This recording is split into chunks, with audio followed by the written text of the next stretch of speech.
자, 이제 말씀 보겠습니다. 우리행전 12번째 시간 집사의 품격이라는 제목으로 하나님의 말씀 나누겠습니다. 지난주와 같은 본문인데요. 아마 다음 주도 또 같은 본문을 해야 될 것 같아요. 여기에서 내용이 많더라고요. 그래서 3주간에 걸쳐서 나눠서 나누니까 여러분들 이 말씀을 잘 새기시길 바랍니다. 자, 지난주 내용을 짧게만 우리 리뷰해 볼까요? 문제 없는 교회 없고 문제 없는 인생도 없다. 아무리 성령으로 성장하고 있는 교회여도 또 아무리 신앙생활을 잘하고 있는 인생이어도 문제를 만날 수밖에 없습니다. 여러분, 하나님은 당신의 자녀들에게 문제없는 인생을 선물로 주시지 않습니다. 여러분, 기대하지 마시길 바랍니다. 문제가 없을 수는 없습니다. 다만 하나님이 우리에게 주시는 건 무엇이냐? 문제를 이길 힘과 문제를 풀 지혜를 주십니다. 여러분, 믿으시길 바랍니다. 그래서 우리가 필요한 게 무엇이라 그랬죠? 문제를 마주할 수 있는 용기와 그 문제를 풀어갈 수 있는 지혜가 필요하다고 했었죠. 당시 초고속 성장을 하고 있던 예루살렘 교회에 문제가 생겼습니다. 사람들이 낸 헌금으로 가난한 사람들을 나눠주는 일을 하고 있었는데 그 중에 과부들에게 나눠주는 항목이 있었어요. 그런데 그때 절대 다수를 차지하던 히브리파에 속한 과부들은 매일 명단이 다 올라가서 그대로 다 받을 수 있었습니다. 그런데 절대적인 소수였던 무리들, 소외 계층이었던 헬라파 과부들은 이름조차도 올라가지 않아서, 그래서 그 매일 주는 구제비를 받지 못하는 그런 차별의 상황이 벌어진 것입니다.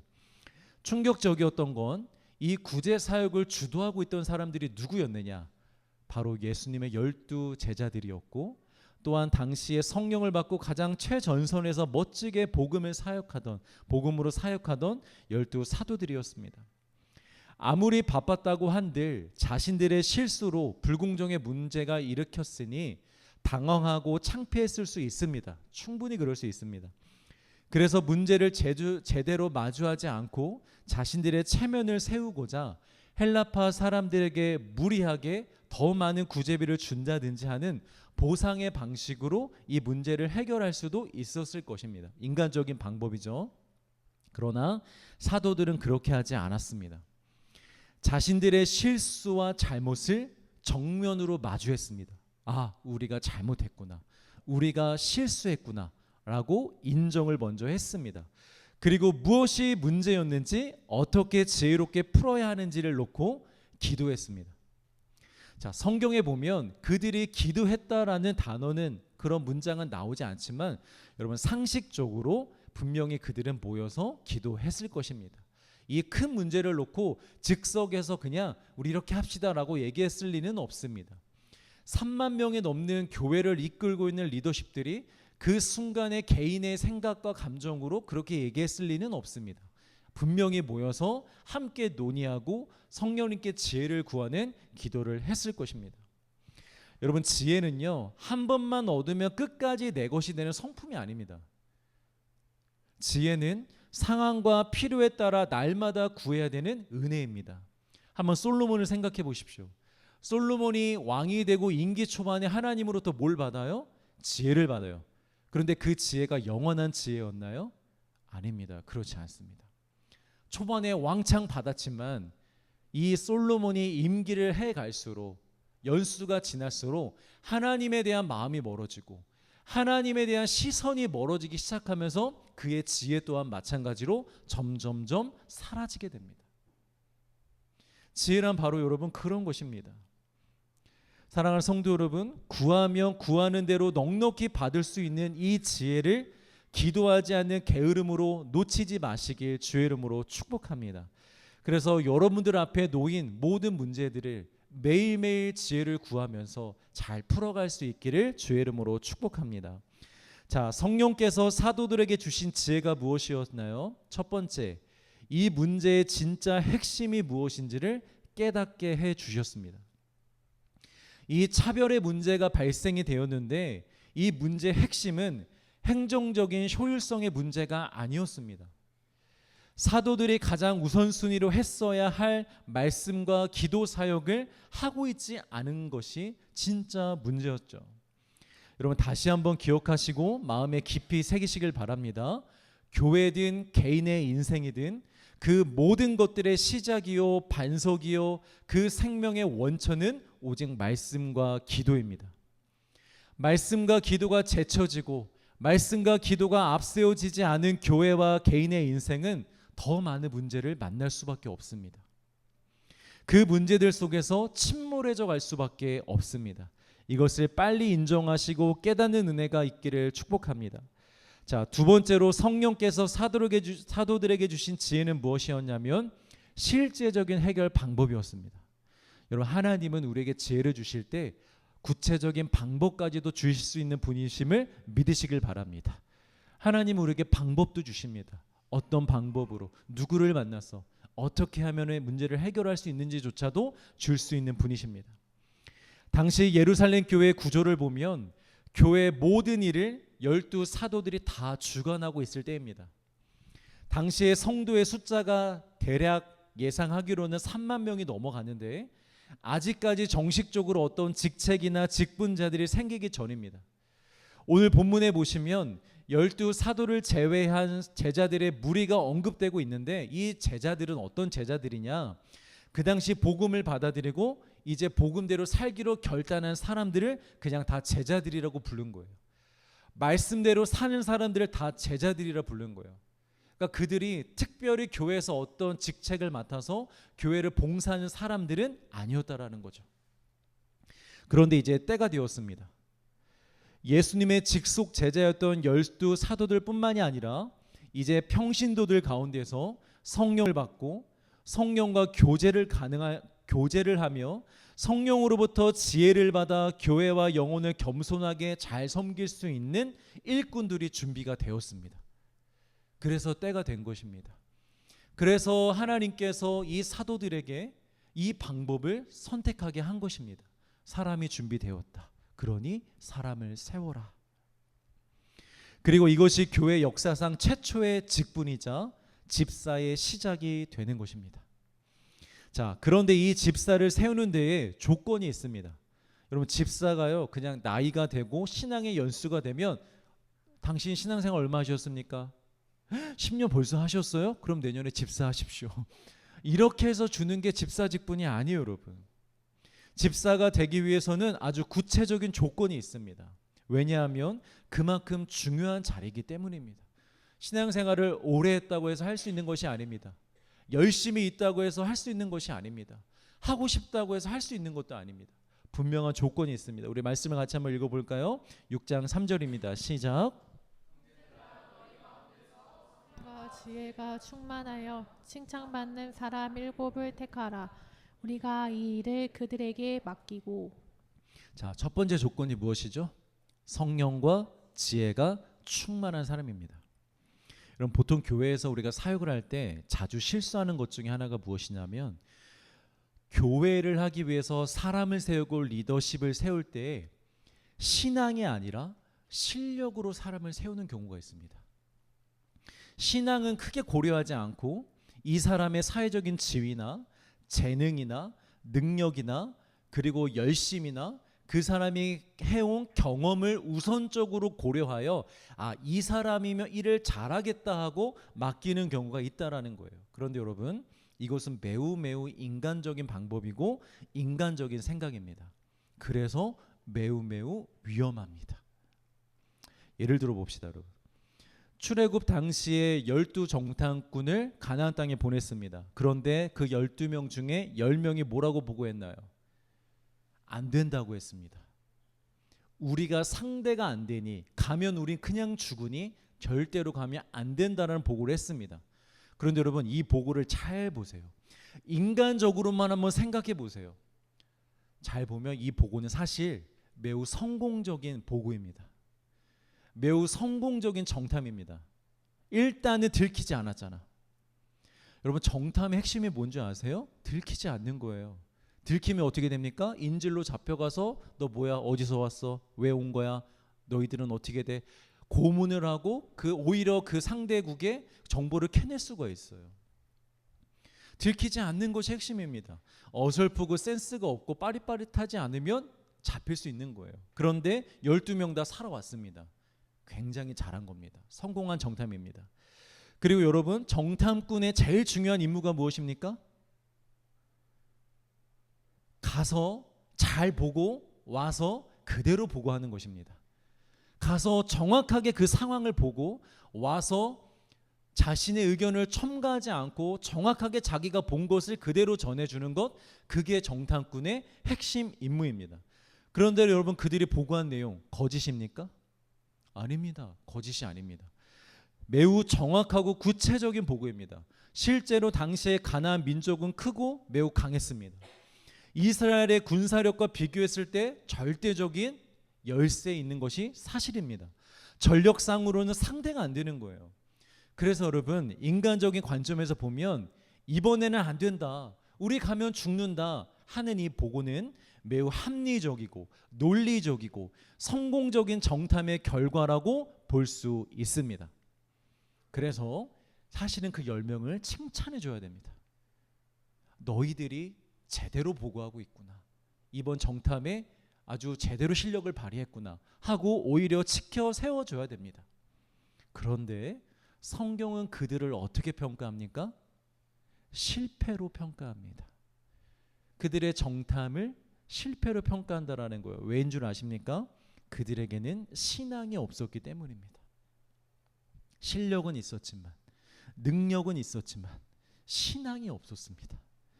그 신앙의 결여가, 그 신앙의 없음이 이스라엘 공동체를 40년 동안 광야에서 헤매게 만들었습니다. 그 10명 때문에 엄청난 부작용을 낳게 된 거죠. 여러분, 교회가 그렇습니다. 교회는요, 인간적인 방법으로 돌아가는 곳이 아닙니다. 인간의 능력과 지혜로 돌아가는 곳이 아닙니다. 물론 대부분이 지극히 상식적인 선에서 돌아가야 됩니다. 여러분, 교회라고 해서 상식 밖에 운영이 되거나 그러면 안 됩니다. 여러분, 상식적으로 사람들이 사는 곳이고 모인 곳이기 때문에 기본적으로 상식선에서 돌아갑니다. 그러나 아주 중요한 부분들에 있어서 분명히 세상과는 달라야 하고 구별되어져야 되는 부분이 있다라는 걸 명심하시길 바랍니다. 그런 중요한 부분에서 성령의 인도하심과 지혜와 역사하심이 아닌 사람의 생각과 사람의 능력과 사람의 아이디어로 일을 해 나간다면 이스라엘 백성들이 40년 동안 광야에서 헤맨 것처럼 교회들 또한 헤맬 수 있다라는 거예요. 어려움을 경험할 수 있다라는 것이죠. 교회에서 소그룹 리더를 세우는데 여러분, 어떤 사람을 세워야 됩니까? 인기가 많고 사람들이 잘 따르는 사람을 리더로 세워야 될까요? 그렇지 않습니다. 잘못했다간 그 인기를 이용하여, 그 매력을 이용하여 소그룹원들을 세상으로 인도할 수 있습니다. 여러분, 찬양팀을 세우는데 노래 잘하고 연주 실력이 좋으면 그냥 다 세우면 될까요? 그렇지 않습니다. 그냥 세상의 밴드팀이 되는 거예요. 신앙이 가장 먼저입니다. 예수님에 대한 정확한 고백이 있어야 되고 찬양에 대한 정확한 이해가 있어야 됩니다. 여러분, 집사를 세우는데 사회적인 지위가 있고 경험이 있고 비즈니스를 하고 사업을 잘하면, 사람과의 관계를 잘하면 그럼 집사로 세우면 될까요? 아닙니다. 여러분, 그렇다고 해서 집사의 그 직분을 감당할 수 있는 것이 아닙니다.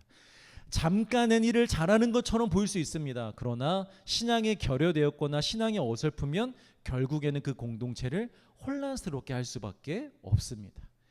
물론 신앙이 좋은데 실력도 좋으면 좋겠죠. 그런데 여러분, 그게 그렇게 중요하지 않습니다. 왜냐하면 성령의 충만함이야말로 최고의 능력이요 최고의 지혜이기 때문입니다. 우리 말씀을 같이 한번 찾아볼까요? 고린도전서 1장 25절입니다.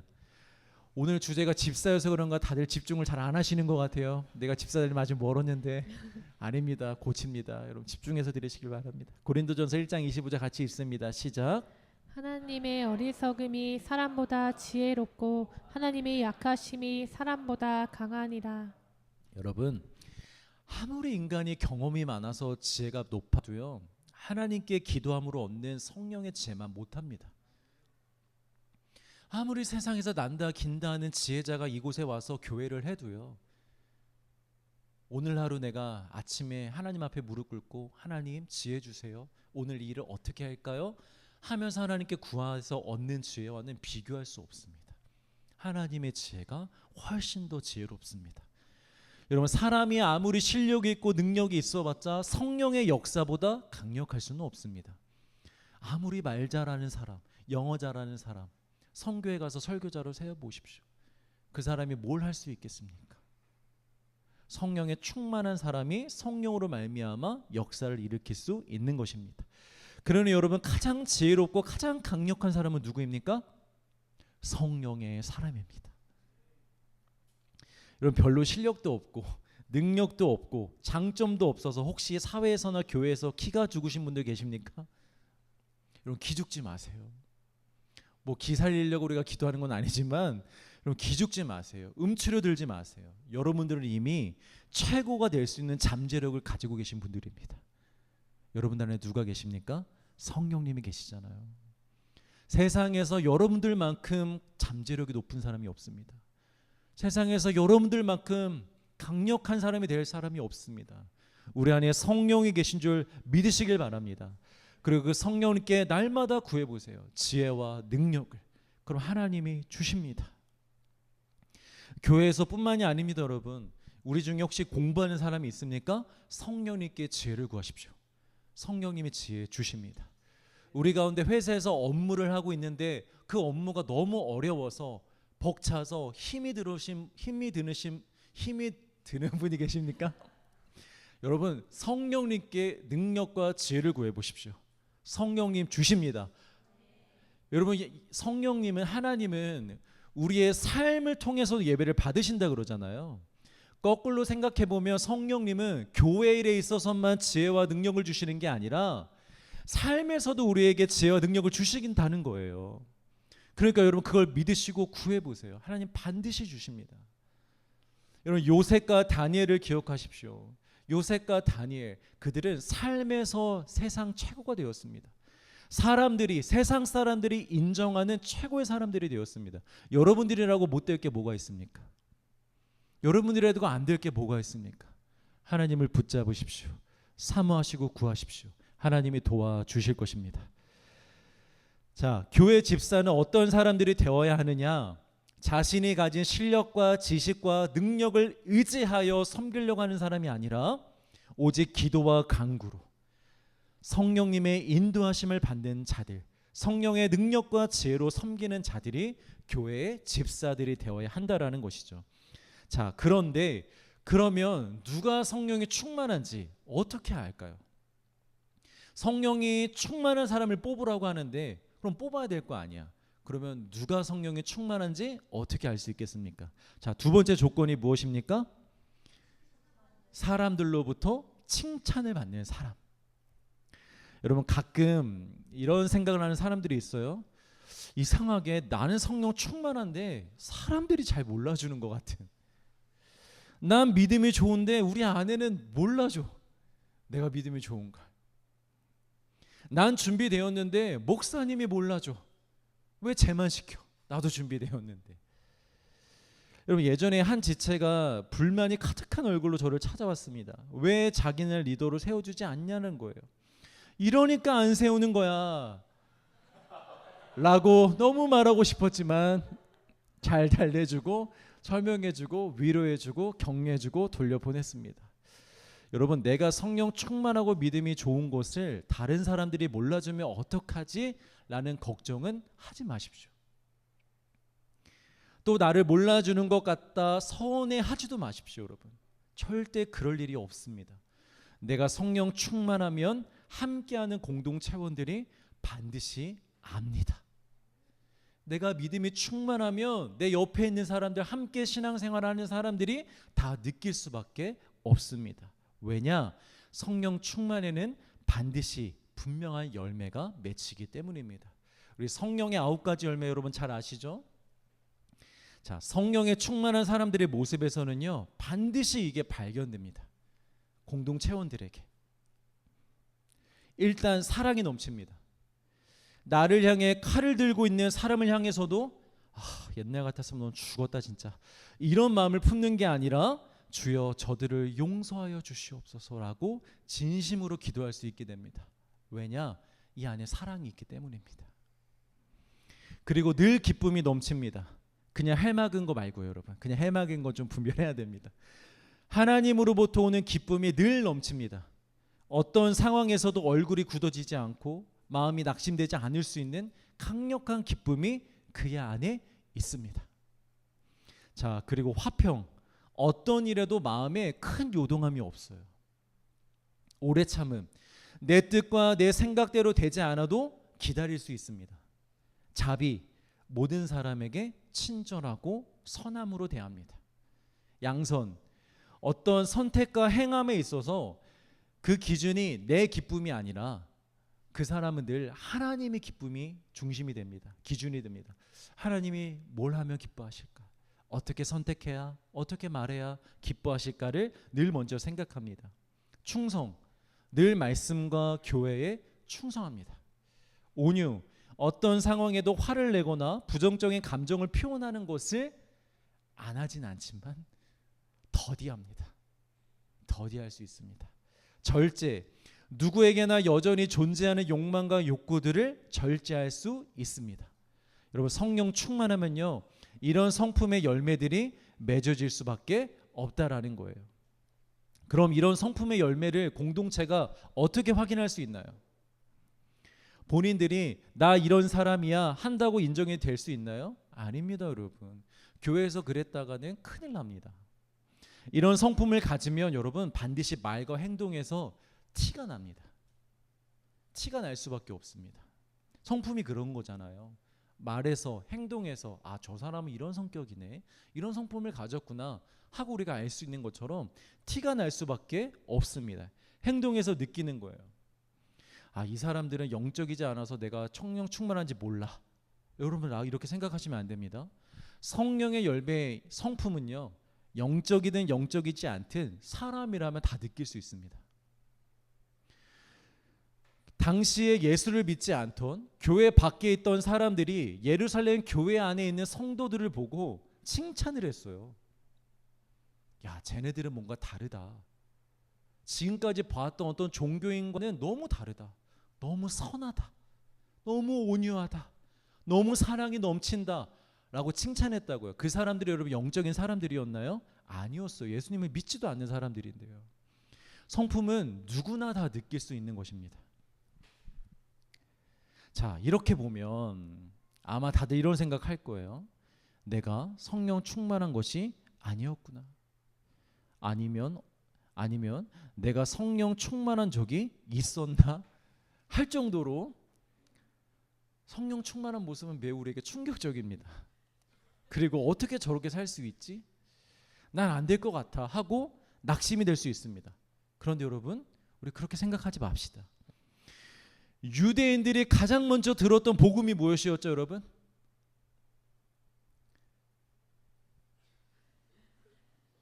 우리 봤잖아요, 얼마 전에. 유대인들이 사도들을 통하여 가장 먼저 들었던 복음, 그 복음의 내용이 무엇이었죠? 너희가 예수를 십자가에 못 박았느니라. 여러분, 이 유대인들이 어떤 사람들입니까? 평생을 하나님을 잘 섬기는 사람으로 평생을 나는 하나님을 잘 섬기는 인생을 살고 있어 하면서 살아왔던 사람들이 유대인이에요. 다른 민족과도 다르고 유대인 안에서조차도 우리는 다 특별한 존재들이야. 우리는 신앙생활을 매우 잘하는 존재들이야. 하나님과 매우 가까운 존재들이야. 우리야말로 의인들이야 하던 사람들이 그 유대인들이었어요. 그런데 그들이 들은 첫 번째 복음이 무엇이었냐면 너희가 하나님의 아들 독생자 예수를 죽였어. 얼마나 충격입니까? 그들의 평생의 신앙이 완전히 깨지는 순간입니다. 그들이 평생 믿고 있던 자신의 생각이 완전히 무너지는 거예요. 그러나 그 충격과 절망이 복음의 시작이 됩니다. 믿으시길 바랍니다. 그들이 뭐라고 얘기합니까? 우리가 어찌할꼬? 야, 내가 진짜가 아니었구나. 내 신앙이 진짜가 아니었구나. 너무 충격인데? 그럼 이제 우리가 어찌하면 되겠습니까? 하는 그 깨짐과 그 고백 속에 복음의 물이 흘러 들어가기 시작합니다. 제가 아는 한 권사님이 계세요. 우리 교회 채널 구독자이신데 신앙생활을 오랫동안 굉장히 잘해오신 분으로 알고 있습니다. 그리고 듣기로는 고난도 꽤 많으셨어요. 그런데 그 모든 고난을 기도와 믿음으로 평생 잘 이겨오신 분이셨습니다. 그런데 어느 날 그 권사님이 저에게 개인적으로 연락이 왔어요. 그러면서 하시는 말씀이 무엇이냐면 우리 교회 설교를 듣고 충격을 받으셨다라는 거예요. 지금까지 자신의 신앙생활을 한 게 대체 무엇이었나? 지금까지 자신이 무엇을 믿고 살았나? 너무 충격을 받으셨다라는 거예요. 그리고 앞으로 어떻게 해야 되냐고. 정말 우리가 이 보았던 성경 내용 그대로 내가 어찌할 거라는 고백이셨어요. 여러분 쉽지 않은 고백입니다. 자신의 지난 50년의 신앙이 완전히 깨지는 순간 깨진 거잖아요, 여러분. 그런데 바로 그 깨짐을 통해 그 권사님에게 성령의 바람이 불기 시작합니다. 원래 새벽 기도는 나와 우리 가족을 위해서 주로 나갔었는데 이제 더 이상 새벽 기도에 나와 우리 가족만을 위해서 나가는 것이 아니라 아픈 사람들을 위해서 교회를 위해서 나아가기 시작했다라는 거예요. 그리고 한동안 메말랐던 예배의 감격과 기쁨이 회복되기 시작하였고 그동안 형식적이었던 기도 생활이 능력의 기도 생활로 살아나기 시작하셨습니다. 여러분, 우리가 지금껏 성령 충만한 적이 없었다는 사실에 여러분 좌절하지 마시길 바랍니다. 두려워하지 마시길 바랍니다. 오직 감사함으로 우리가 인정했으면 좋겠습니다. 그리고 지금까지 나름 잘해왔는데 라는 마음조차도 오늘 이 시간에 우리가 다 깨트릴 수 있기를 주의 이름으로 축복합니다.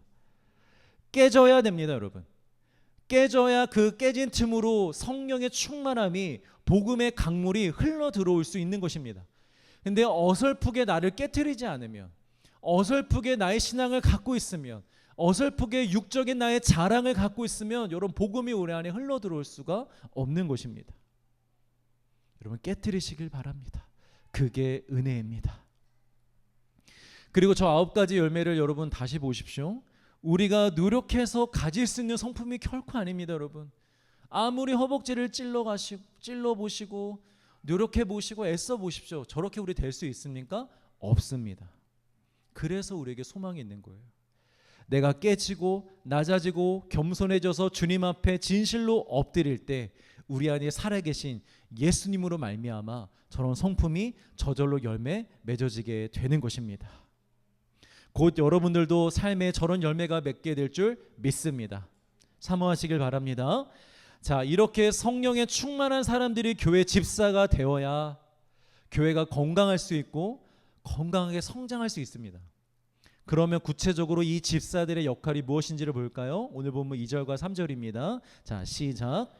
12 사도가 모든 제자를 불러 이르되 우리가 하나님의 말씀을 제쳐놓고 접대를 일삼는 것이 마땅하지 아니하니 형제들아 너희 가운데서 성령과 지혜가 충만하여 칭찬받는 사람 7을 택하라.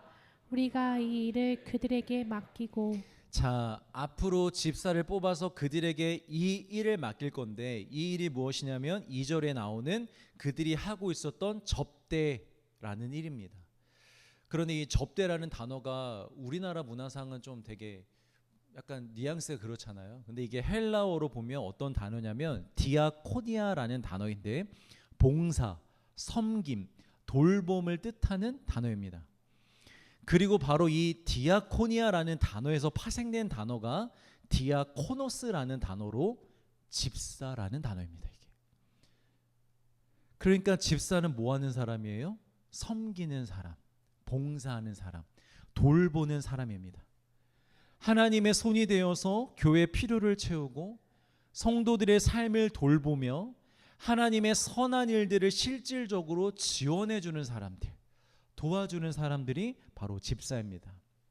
어떤 일이 될지는 각 교회와 시대와 문화에 따라 다를 수 있지만 어떤 일이든지 교회에서 필요한 일들이 있다면 가장 앞장서서 맡아서 하는 사람들, 그리고 오늘날 목회자와 사역자와 같이 말씀을 맡은 지도자들이 온전히 말씀과 기도에 집중할 수 있도록 그 나머지 일들에 도와주는 것, 그것이 바로 집사의 역할입니다. 그런데 여러분, 여기서 중요한 것이 하나가 있습니다.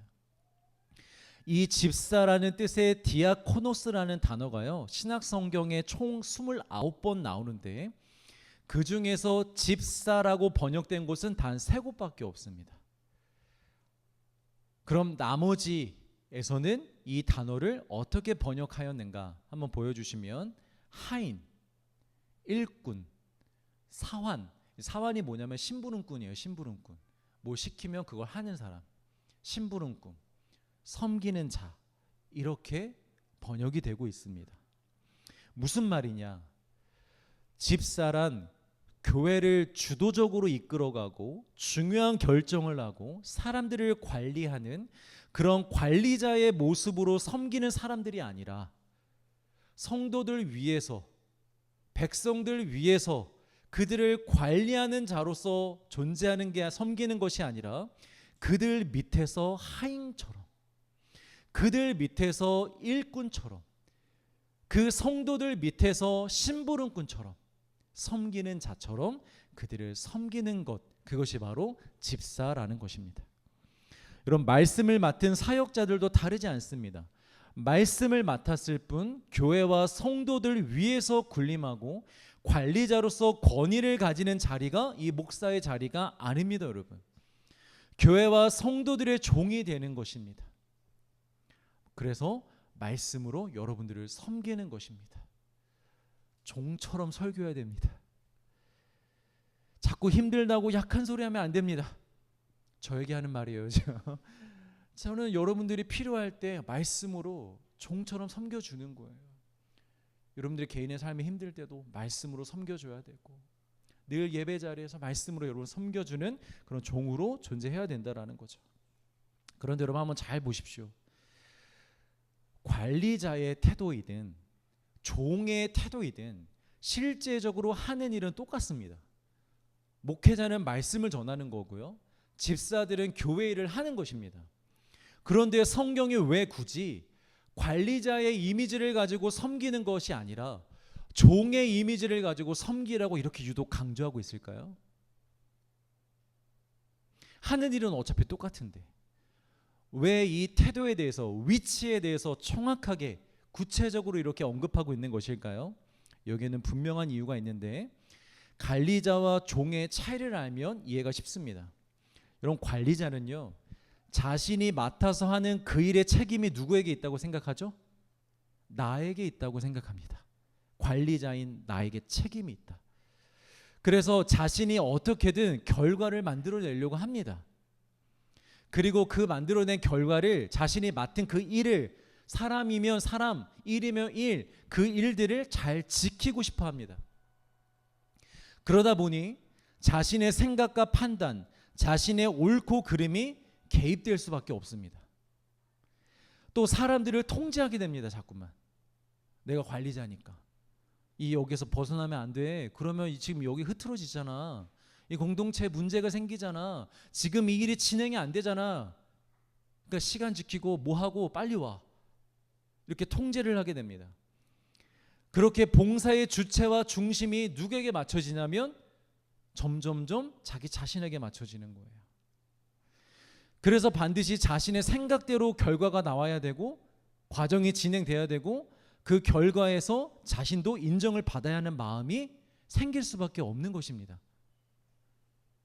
누가 그랬어요, 여러분? 종교 지도자들이 그랬어요. 종교 지도자들이 율법의 종이 아니라 율법의 관리자 노릇을 했습니다. 그래서 하나님의 율법에 자신들의 생각을 엄청, 그 뭐라고 표현해야 되죠? 엄청 집어넣었어요. 자신들의 생각을. 하나님은 1에서 10까지만 말했는데 이 종교 지도자들이 자신들이 관리자라고 생각해서, 야, 아니지, 11은 가야지, 13 가야지, 아니다, 18까지 가야지, 이러면서 자신의 생각대로 율법에 뭔가 더 많이 추가를 했어요. 그래서 사람들로 하여금 더 율법에 매이게 하고, 힘들게 하고, 고통스럽게 하고, 얽매이게 하고, 그런 삶을 살았다라는 거죠. 그리고 또 백성들과는 다르다는 우월 의식을 항상 가지고 있었습니다. 그리고 자신들이 가장 존경받아야 되고 가장 인정을 받아야 하는 존재들이라고 생각했습니다. 근데 그 사람들이 처음부터 그랬을까요, 여러분? 태생에 그렇게 글러먹은 사람들이었을까요? 아니었을 거예요. 똑같은 유대인이고 똑같은 사람이었어요. 그러나 관리자라고 생각하니까 그 종교 지도자의 직분을 관리자의 입장에서 섬기려고 하다 보니까 어느 순간 그들이 점점 변해갔던 것입니다. 그럼 반대로 종은요, 달라요. 종은 자신에게 초점이 맞춰져 있지 않습니다. 종은 자신에게 명령하는 주인과 자신이 섬겨야 하는 대상에 모든 초점이 맞춰져 있습니다. 그래서 결과가 어떻든지 크게 중요하지 않습니다. 사람에게 인정받든 안 받든 그거 중요하지 않습니다. 내 생각과 같든 다르든 내 마음에 들든 들지 않든 나에게 유익이 되든 되지 않든 그거 중요하지 않습니다. 그냥 해야 되니까 마땅히 기쁨으로 섬길 뿐입니다. 누가 이렇게 섬기셨습니까? 예수님. 바로 예수님이 종처럼 이렇게 섬기신 거예요. 여러분, 예수님은 관리자로서 백성들을 위해 군림하는 왕의 모습으로 이 땅에 내려오지 않으셨습니다. 왕이심에도 불구하고 그 모든 것을 내려놓고 예수님의 마음과 태도와 행함은 언제나 그 종 자체였습니다.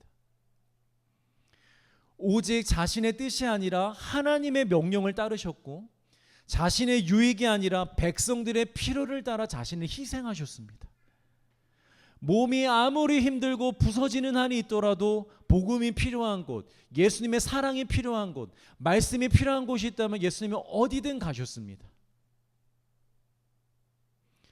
그리고 그렇게 섬기는 데 방해가 되는 자신의 모든 생각과 감정과 마음은 날마다 버리셨습니다. 전에도 제가 한번 말씀드렸는데 예수님은 골고다 언덕에서만 십자가에 못 박히신 것이 아닙니다. 이 땅에 인간의 몸을 내려오고 이 땅에 인간의 몸을 입고 내려오신 그날부터 예수님은 단 하루도 십자가를 지지 않으신 적이 없습니다. 매일매일 왕됨을 포기하고 자신이 지은 인간들의 종이 되셔야 되는 그 십자가를 매일매일 치셔야 됐습니다. 그렇게 철저히 낮아지시고 종의 모습으로 당신의 백성들을 섬기신 것입니다. 여러분, 만약 예수님이 종으로서 섬기지 않고 왕으로서 군림하시고 섬기려고 했다면, 내가 왕인데 내가 왜 종처럼 섬겨야 하느냐 하셨다면 우리에게 구원이 임하지 않았습니다. 그리고 그 예수님께서 구원받은 우리에게 이렇게 말씀하십니다. 마가복음 10장 44절 45절 시작. 너희 중에 누구든지 으뜸이 되고자 하는 자는 모든 사람의 종이 되어야 하리라. 인자가 온 것은 섬김을 받으려 함이 아니라 도리어 섬기려 하고 자기 목숨을 많은 사람의 대속물로 주려 함이니라. 예수님께서 종처럼 희생하시고 섬겨주심으로 말미암아 생명을 얻은 그리스도인들은 마찬가지로 예수님과 같이 종처럼 살 수밖에 없습니다. 그리고 종처럼 살아야 합니다. 왜냐하면 종으로 섬겨주신 그 예수님과 우리가 하나가 되었기 때문입니다. 우리의 모든 존재가 그분 안에 속하여져 있기 때문이고, 이제 내가 사는 것이 아니요 내 안에 예수 그리스도가 산다라는 고백을 하는 것이 우리의 믿음이기 때문입니다. 목사님, 내가 왜 교회와 이 공동체를 위해 종처럼 섬겨야 됩니까? 왜 종처럼 살아야 됩니까? 하는 분들은 그렇게 하지 않으셔도 됩니다, 여러분. 억지로 하실 필요는 없습니다.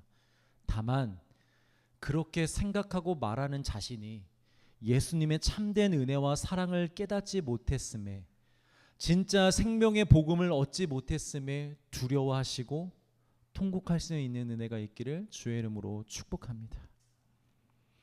마지막으로 한 가지만 생각해 보면서 권면하는 것으로 마무리를 하겠습니다. 한번 오늘날과 비교를 해서 생각해 볼까요?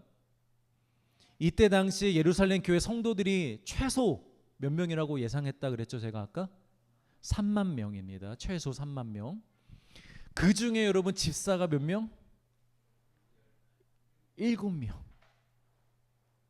그런데 오늘날 우리 한번 대형 교회들을 생각해 볼까요? 예를 들어 어떤 교회를 생각하는 거 아닙니다. 진짜로. 예를 들어 10,000명이 다니는 교회가 있습니다. 여러분 그 교회 집사, 그리고 여러분 집사 이후에 더 큰 책임과 헌신의 자리로 세워진 권사와 장로라는 직분이 생겼잖아요, 후에. 그러니까 그 모든 직분자들을 합쳐서 10,000명이 다니는 교회의 직분자들 몇 명일까요? 모르시죠? 못해도 최소 5,000명입니다. 10,000명이 다니는 교회 집사, 권사, 장로 다 합치면 여러분 못해도 5,000명이 됩니다. 냉정하게 그런데 오늘날 교회에서 수많은 문제들이 터져 나오고 또 교회가 무너져 가고 있다고 늘 말하고 있고 초대교회로 돌아가자고 운동이 벌어져야 할 만큼 오늘날 교회가 어려움을 겪는 이유가 무엇이겠습니까? 사람이 부족해서요? 봉사자들이 부족해서요? 헌신할 수 있는 사람들이 부족해서요? 아닙니다, 여러분. 숫자적으로 비교하면 비교할 수가 없습니다. 7대 5천입니다, 여러분. 냉정하게 생각해 본다면 무엇이 문제인가? 목회자를 비롯한 직분자들, 리더십들의 문제입니다. 성령이 충만하지 못한 사람이 목회를 하고 성령이 충만하지 못한 사람이 집사가 되고 권사가 되고 장로가 되어 그 자리에서 관리자의 마음으로 봉사를 하고 있고 관리자의 태도로 섬기고 있기 때문입니다. 여러분 성령이 충만하면 12사도 플러스 7집사 약 20명의 사람만으로도 3만 명의 교회가 감당이 됩니다. 부족함이 없습니다. 시스템이 없어도 복음의 능력은 폭발적으로 일어나고 사회에서는 칭찬을 받는 교회였습니다. 그러나 교회가 성령 충만하지 못하면 수십 명의 목회자와 수천 명의 직분자들이 있어도 여러분 교회가 감당이 안 됩니다. 사회에서는커녕 이 교회 안에서조차도 감당이 안 됩니다. 이 교회가 교회다워질 수가 없는 것입니다. 사랑하는 성도 여러분, 우리 교회에 아직 집사 없습니다. 언제 집사 직분을 임명을 시작할지 잘 모르겠습니다. 그런데 아마 곧이시지 않을까요? 오늘 본문과 같이 우리 교회에 그런 집사가 필요할 때 하나님이 허락하시고 세워주실 줄 믿습니다. 그런데 여러분 그 날은 그냥 오지 않습니다. 하나님께서 이미 지금 성령의 사람들을 준비시키고 계신 줄 믿습니다. 여러분들 가운데에 성령이 충만하여 지혜와 믿음의 능력이 충만하고 모든 사람들로부터 그 성품과 신앙을 인정받을 수 있는 사람, 그러나 그 인정으로 인하여 교만해지는 것이 아니라 예수님과 같이 가장 낮은 곳에서 종처럼 섬길 수 있는 사람, 하나님은 그런 사람들을 지금 우리 안에서 준비시키고 계신 줄 믿습니다.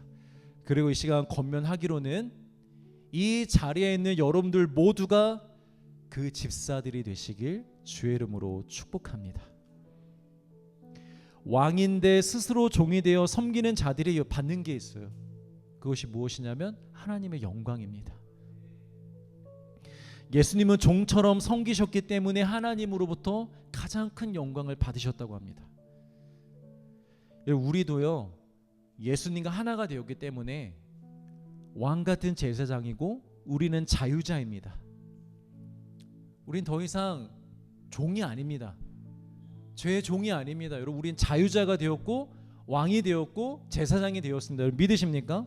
그런데 우리 스스로가 믿음으로 말미암아 종이 되는 거예요. 선택하는 거예요. 내가 종이 되기로, 내가 종이 되어서 교회를 섬기기로. 그러면 그런 자들에게 어떤 선물이 있느냐? 하나님의 영광이 임한다라는 거예요. 이 땅에 살아가는 동안에도 하나님의 영광이 임할 것이고 마지막 날 주님을 만날 때에 예수님이 받으셨던 그 큰 영광을 우리도 받게 될 줄 믿습니다. 사랑하는 성도 여러분, 우리 종처럼 섬기십시다. 종처럼 섬기는 것이 가장 복되고 영광스러운 것인 줄 믿을 수 있는 믿음이 있기를 원하고, 그렇게 종처럼 우리가 서로를 섬길 때 마땅히 내가 섬겨줄게, 내가 좀 도와줄게 하는 마음이 아니라 마땅히 우리가 종처럼 서로를 섬길 때 여러분들의 섬김이 하늘에서 해와 같이 빛날 줄 믿습니다. 그리고 여러분들의 섬김으로 말미암아 이 교회가, 예수 그리스도의 거룩한 교회가 마지막 시대에 성장해 가고 확장되어 갈 줄 믿습니다. 그 영광의 빛의 자리에 여러분들을 초청합니다.